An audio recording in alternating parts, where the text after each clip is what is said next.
ನಮಸ್ಕಾರ ಎಲ್ಲರಿಗೂ Padmashri life style YouTube ಚಾನಲ್ಗೆ ಸ್ವಾಗತ. ಸ್ನೇಹಿತರೆ, ಎಲ್ಲರೂ ಚೆನ್ನಾಗಿದ್ದೀರಾ ಅಂತ ಅಂದ್ಕೊಂಡಿದ್ದೀನಿ. ನಾನು ಕೂಡ ತುಂಬಾ ಚೆನ್ನಾಗಿದ್ದೀನಿ. ಇವತ್ತು ಗುರುವಾರ, ಮೂರನೇ ಗುರುವಾರ ಅಂದರೆ ಮಾರ್ಗಶಿರ 3ನೇ ಗುರುವಾರ ಮಹಾಲಕ್ಷ್ಮಿ ಪೂಜೆ ಮಾಡ್ತಾ ಇದ್ದೀನಿ. ಸೊ ಹೊರಗಡೆ ಒಂದು ಚಿಕ್ಕ ರಂಗೋಲಿಯನ್ನು ಹಾಕ್ಕೊಂಡು ಬಾಗಿಲಿಗೂ ಕೂಡ ಬೇರೆ ರಂಗೋಲಿ ಹಾಕ್ಕೊಂಡಿದ್ದೀನಿ. ಬೆಳಿಗ್ಗೆ ಹಾಕಿದ ರಂಗೋಲಿ ಎಲ್ಲ ತೆಗೆದು ಬೇರೆ ರಂಗೋಲಿನ ಹಾಕ್ಕೊಂಡಿದ್ದೀನಿ.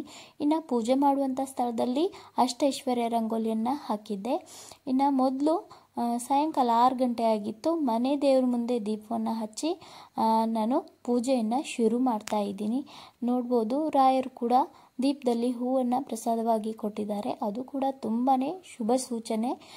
ಇನ್ನು ಮೊದಲಿಗೆ ಗಣಪತಿ ಪೂಜೆ ಮಾಡ್ಕೊಳ್ಬೇಕು. ಹಾಗಾಗಿ ಗಣಪತಿಯನ್ನು ಇಟ್ಕೊಂಡು 2 ದೀಪಗಳನ್ನು ಹಚ್ಕೊಂಡು ಇಲ್ಲಿ ಫೋಟೋವನ್ನು ಸಿದ್ಧತೆ ಮಾಡಿ ಇಟ್ಕೊಂಡಿದ್ದೀನಿ. ಇನ್ನು ನಾನು ಈ ಒಂದು ಗಂಧವನ್ನು ಉಪಯೋಗಿಸ್ತೀನಿ. ಯಾವುದಾದ್ರೂ ಸ್ಪೆಷಲ್ ಪೂಜೆ ಇರಲಿ ಅಥವಾ ವ್ರತಗಳು ಇದ್ದಾಗ ಗಂಧವನ್ನು ತೆಗೆದು ನಾನು ಗಂಧವನ್ನು ದೇವರಿಗೆ ಹಚ್ತೀನಿ. ಮೊದಲು ಗಣಪತಿಗೆ ಪೂಜೆಯನ್ನು ಮಾಡ್ತಾ ಇದ್ದೀನಿ. ಗಣಪತಿಗೆ ಗಂಧ, ಅರಿಶಿನ, ಕುಂಕುಮ ಎಲ್ಲವನ್ನು ಹಚ್ಕೊಳ್ತಾ ಇದ್ದೀನಿ. ಆನಂತರ ಅಲ್ಲಿ ಫೋಟೋ ಇದೆಯಲ್ವಾ, ಅದಕ್ಕೂ ಕೂಡ ಗಂಧ ಮತ್ತು ಅರಿಶಿನ, ಕುಂಕುಮ ಎಲ್ಲ ಹಚ್ಕೊಳ್ತೀನಿ. ಮೊದಲಿಗೆ ಗಂಧ ಹಚ್ಚಿದ ನಂತರ ಅರಿಶಿನ ಮತ್ತು ಕುಂಕುಮ ಅಲ್ಲಿ ಹಚ್ಚಿದ್ರೆ ತುಂಬಾ ಚೆನ್ನಾಗಿ ಕಾಣುತ್ತೆ ನೋಡೋಕ್ಕೆ. ಆಮೇಲೆ ಈ ಒಂದು ದೇವರಿಗೆ ಗಂಧ ಅನ್ನೋದು ತುಂಬಾ ಶ್ರೇಷ್ಠ ಅಂತ ಹೇಳ್ಬೋದು. ಹಾಗಾಗಿ ಮೊದಲು ಗಂಧವನ್ನು ಪ್ರತಿಯೊಂದು ಪೂಜೆಯನ್ನು ಮಾಡುವಾಗ ಹಚ್ಕೊಳ್ಬೇಕು. ಇನ್ನು ಗುರುವಾರ ಲಕ್ಷ್ಮೀ ವ್ರತ ಮಾಡುವಂತಹ ಪುಸ್ತಕವನ್ನು ಸಹ ಇಟ್ಕೊಂಡು ಪೂಜೆಯನ್ನು ಮಾಡಲೇಬೇಕು. ಇನ್ನು ಈ ಒಂದು ಖಾಲಿ ಇದ್ದಂಥ ಸ್ಥಳದಲ್ಲಿ ಮೊದಲು ನಾವು ಇಷ್ಟೆಲ್ಲ ಸಿದ್ಧತೆ ಮಾಡಿಕೊಂಡು ಪೂಜೆಗೆ ಕೂತ್ಕೊಳ್ಬೇಕು. ಬೇಕಾಗಿರುವಂತಹ ಎಲ್ಲ ಸಾಮಗ್ರಿಗಳನ್ನು ಅಲ್ಲೇ ಇಟ್ಕೊಂಡಿರಬೇಕು. ಮೊದಲು ನಾನು ಇಲ್ಲಿ ಒಂದು 2 ಬೊಕ್ಷೆಯಷ್ಟು ಅಕ್ಕಿಯನ್ನು ಹಾಕ್ಕೊಂಡು ಅದ್ರ ಮೇಲೆ ಅರಿಶಿನದಿಂದ ಅಂದರೆ ಶುದ್ಧವಾದ ಅರಿಶಿನದಿಂದ ನಾವು ಯಾವಾಗ ಅಡುಗೆಗೆ ಬಳಸ್ತೀವಲ್ವ ಅದೇ ಅರಿಶಿನ ಪುಡಿಯಿಂದ ಶ್ರೀಮಂತ ಬರ್ಕೊಂಡಿದ್ದೀನಿ. ಅಲ್ಲಿ ನೀವು ಸ್ವಸ್ತಿಕ್ ಹಾಕ್ಕೊಳ್ಬಹುದು ಅಥವಾ ಅಷ್ಟದಳ ಪದ್ಮವನ್ನು ಬಿಡಿಸ್ಕೊಳ್ಬಹುದು. ಈ ಒಂದು ಕಳಶದಲ್ಲಿ ನಾನು ಕಾಲುಂಗ್ರ ಮತ್ತು ಕೊಯ್ನು ಎಲ್ಲವನ್ನು ಹಾಕ್ಕೊಂಡು ಅರಿಶಿನ, ಕುಂಕುಮ, ಹೂವು ಎಲ್ಲವನ್ನು ಹಾಕಿದ್ದೀನಿ. ಅನಂತರ ಈ ಒಂದು ತಾಳಿ ಸರವನ್ನು ಕೂಡ ಕಳಶಕ್ಕೆ ಹಾಕ್ಕೊಂಡು ಕಳಶವನ್ನು ಪೂಜೆ ಮಾಡ್ತಾ ಇದ್ದೀನಿ. ಕಳಶಕ್ಕೂ ಕೂಡ ಗಂಧ, ಅರಿಶಿನ, ಕುಂಕುಮವನ್ನು ಎಲ್ಲವನ್ನು ಇಟ್ಕೊಂಡು ಆ ನಂತರ ನಾವು ಕಳಶವನ್ನು ಸ್ಥಾಪನೆ ಮಾಡಬೇಕು. ಇನ್ನು ಮುಖಪದ್ಮವನ್ನು ಹಾಕುವಂಥ ತೆಂಗಿನಕಾಯಿಗೂ ಕೂಡ ಮೊದಲು ಅರಿಶಿನ, ಕುಂಕುಮ ಹಚ್ಕೊಂಡು ಆಮೇಲೆ ಲಕ್ಷ್ಮೀ ಮೂರ್ತಿಯನ್ನು ಹಾಕಬೇಕು. ಈಗ ಮಹಾಲಕ್ಷ್ಮಿ ತುಂಬಾ ಚೆನ್ನಾಗಿ ಅಲಂಕಾರ ಆದಳು. ನೋಡ್ಬೋದು, 2 ಕಣ್ಣು ಸಾಲಲ್ಲ. ಇನ್ನು 5 ವೀಳ್ಯದೆಲೆ ಮತ್ತು 5 ಥರದ ಹಣ್ಣಿನ ಎಲೆಯನ್ನು ಈ ಒಂದು ಕಳಶದಲ್ಲಿ ಹಾಕ್ತಾ ಇದ್ದೀನಿ. ಆನಂತರ ಅದರ ಮೇಲೆ ನಾವು ಲಕ್ಷ್ಮೀ ಮುಖ ಸೀರೆಯನ್ನು ಅಂದರೆ ಮುಖವಾಡವನ್ನು ಇರಿಸಬೇಕು. ಇನ್ನು ಪೂಜೆಗೆ ಮುಖ್ಯವಾಗಿ ಬೇಕಾಗಿರೋದು ಹೂವು. ಹೂ ಇದ್ರೇ ಅದು ಪೂಜೆ ಅನಿಸುತ್ತೆ. ಹೂ ಇರಲಿಲ್ಲ ಅಂದರೆ ಅಷ್ಟು ಚೆನ್ನಾಗಿ ಅನಿಸೋದೇ ಇಲ್ಲ. ಇನ್ನು ಲಕ್ಷ್ಮಿಗೆ ಮುಗುಸೀರೆಗೆ ನಾನು ಕಿವಿ ಓಲೆ ಮತ್ತು ಮೂಗ್ನಂತು ಎಲ್ಲವನ್ನು ಹಾಕ್ತಾ ಇದ್ದೀನಿ. ಈಗ ನೋಡಿ ಮಹಾಲಕ್ಷ್ಮಿ ಯಾವ ರೀತಿಯಾಗಿ ಕಾಣ್ತಾ ಇದ್ದಾಳೆ ಅಂತ. ಸ್ವಲ್ಪ ಒಂದು ಅರಿಶಿನ, ಕುಂಕುಮ ಮತ್ತು ಈ ಒಂದು ಕಪ್ಪು ಕಾಡಿಗೆ ಇದ್ದರೆ ತುಂಬಾ ಲಕ್ಷ್ಮಣವಾಗಿ ಕಾಣುತ್ತೆ ಲಕ್ಷ್ಮಿಯ ಒಂದು ಮುಗುಸೀರೆ. ಫೈನಲಿ ಈ ಥರ ಪೂರ್ತಿಯಾಗಿ ರೆಡಿ ಆಯಿತು ಪೂಜೆ. ಅನಂತರ ಒಂದು 5 ಉಡಿಗಳನ್ನು ನಾವು ಇಡ್ತೀವಿ. 5 ಉಡಿಗಳನ್ನು ಇಟ್ಟು ನಾನು ಇಲ್ಲಿ ಕಾಮಾಕ್ಷಿ ದೀಪವನ್ನು ಕೂಡ ಅಲಂಕಾರ ಮಾಡಿ ಇಟ್ಟಿದ್ದೀನಿ. ತುಂಬಾ ಚೆನ್ನಾಗಿ ಕಾಣುತ್ತೆ. ಕಾಮಾಕ್ಷಿ ದೀಪಕ್ಕೂ ಕೂಡ ಅರಿಶಿನ, ಕುಂಕುಮ ಎಲ್ಲವನ್ನು ಇಟ್ಟರೆ, ಇನ್ನು ಕೆಂಪು ಹೂ ಇದ್ದರೆ ಪೂಜೆಗೆ ತುಂಬಾ ಅಲಂಕಾರ ಅನಿಸುತ್ತೆ.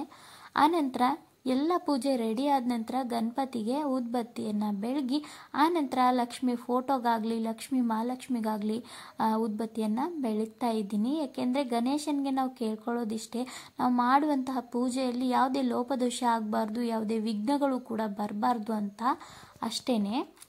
ಆನಂತರ ಈ ಒಂದು ಮೊದಲಿಗೆ ನಾವು ಪೂಜೆ ಎಲ್ಲ ರೆಡಿ ಆದ ಕೂಡಲೇ ಮೊದಲು ಈ ಒಂದು ಪೂಜೆಯನ್ನು ಅಂದರೆ ಊದ್ಬತ್ತಿಯನ್ನು ಬೆಳಗ್ತೀವಿ. ಆ ನಂತರ ಪುಸ್ತಕವನ್ನು ಓದಿ ನೈವೇದ್ಯವನ್ನು ಹಿಡಿದು ಮತ್ತೆ ಒಮ್ಮೆ ಮಂಗಳಾರತಿಯನ್ನು ಮಾಡ್ತೀವಿ. ನೈವೇದ್ಯಕ್ಕೆ ಏನಂದರೆ ಇವತ್ತು ನಾನು ಸಿಹಿ ಪೊಂಗಲ್ ಅಂದರೆ ರೈಸ್ನಿಂದ ಮಾಡಿರುವಂತಹ ಒಂದು ಪೊಂಗಲನ್ನು ಮಾಡಿದ್ದೆ. ಇದಕ್ಕೆ ಗೂಡನ್ನ ಅಂತ ಕೂಡ ಕರೀತಾರೆ. ಇನ್ನು ಗೋಧಿ ಹಿಟ್ಟಿನ ಪ್ರಸಾದ, ಇದು ಕೂಡ ತುಂಬಾ ಸುಲಭ ಮಾಡೋದು. ಇನ್ನು ಗೂಡನ್ನ ಮಾಡಲಿಕ್ಕೆ ಕೇವಲ ಅನ್ನವನ್ನು ನಾವು ಉಪ್ಪು ಹಾಕದೆ ಕುಕ್ಕರ್ನಲ್ಲಿ ಬೇಯಿಸ್ಕೊಂಡಿರಬೇಕು. ಅದಕ್ಕೆ ಸ್ವಲ್ಪ ಏಲಕ್ಕಿ, ಸ್ವಲ್ಪ ಕೊಬ್ಬರಿ ತುರಿ ಹಾಕಿ ಚೆನ್ನಾಗಿ ಕುದಿಸ್ಬೇಕು. ಆನಂತರ ಬೆಲ್ಲವನ್ನು ಕೂಡ ಆಗಲೇ ನಾವು ಸೇರಿಸ್ಬೇಕು. ಸ್ವಲ್ಪ ತುಪ್ಪ ಹಾಕಿ ಹಾಲು ಹಾಕಿದ್ರೆ ತುಂಬಾ ಟೇಸ್ಟಿಯಾಗಿರುತ್ತೆ. ಇನ್ನು ಬಾಳೆಹಣ್ಣು ಮತ್ತು ಹಾಲು, ಸಕ್ಕರೆ ಮತ್ತು ಪುಟಾಣಿ ಸಕ್ಕರೆ ಇಷ್ಟು ನೈವೇದ್ಯಕ್ಕೆ ರೆಡಿ ಆಯಿತು. ಅನ್ನಷ್ಟರಲ್ಲಿ ಇನ್ನು ಮಂಗಳಾರತಿ ಟೈಮ್ ಕೂಡ ಆಯಿತು. ಎಲ್ಲಿ ನೋಡಿದ್ರು ದೀಪಗಳಲ್ಲಿ ಹೂ ಬಂದಿತ್ತು. ತುಂಬಾ ಖುಷಿ ಆಯಿತು. ಏಕೆಂದರೆ ನೋಡ್ಬೋದು, ರಾಯರ ಮುಂದೆ ಇಟ್ಟಿರುವಂತಹ ದೀಪ ಮತ್ತು ಮನೆ ದೇವ್ರ ಮುಂದೆ ಇಟ್ಟಿರುವಂತಹ ದೀಪದಲ್ಲಿ ಕೂಡ ಒಂದು ಹೂ ಬಂದಿತ್ತು. ಆರತಿಯಲ್ಲಿರೋ ದೀಪ ಮತ್ತು ಕಾಮಾಕ್ಷಿ ದೀಪದಲ್ಲಿ ಇರುವಂತಹ ದೀಪಕ್ಕೂ ಕೂಡ ಹೂ ಬಂದಿತ್ತು. ತುಂಬಾ ಒಳ್ಳೆಯ ಶುಭ ಶಕುನ ಅಂತ ನನಗನ್ನಿಸ್ತು. ಇವತ್ತು ಪೂಜೆ ಕೂಡ ತುಂಬಾ ಚೆನ್ನಾಗಾಯಿತು. ಯಾವುದೇ ಒಂದು ಕಿರಿಕಿರಿ ಆಗಲಿ ಗಡಿಬಿಡಿ ಆಗಲಿ ಇರಲಿಲ್ಲ. ಆದಷ್ಟು ಬೇಗನೆ ಇವತ್ತು ಪೂಜೆ ಮುಗೀತು. ಬಟ್ ವಿಡಿಯೋ ಮಾಡಿ ಹಾಕಲಿಕ್ಕೆ ತುಂಬಾ ಲೇಟ್ ಆಯಿತು. ಇನ್ನು ತಾಂಬೂಲ ಅಂತ ಬಂದರೆ ಸ್ವಲ್ಪ ಒಂದು 2 ಬಾಕ್ಸೆಯಷ್ಟು ಅಕ್ಕಿ ಮತ್ತು 2 ಬಾಳೆಹಣ್ಣು, ನಮಗೆ ಎಷ್ಟು ಸಾಧ್ಯ ಆಗುತ್ತೋ ಅಷ್ಟು ಅಲ್ಲಿ ಹಣವನ್ನು ಇಟ್ಟು ತಾಂಬೂಲ ದಕ್ಷಿಣೆ ಸಮೇತ ನಾವು ಲಕ್ಷ್ಮೀ ಪೂಜೆಯನ್ನು ಮಾಡ್ತಾ ಇರ್ತೀವಿ.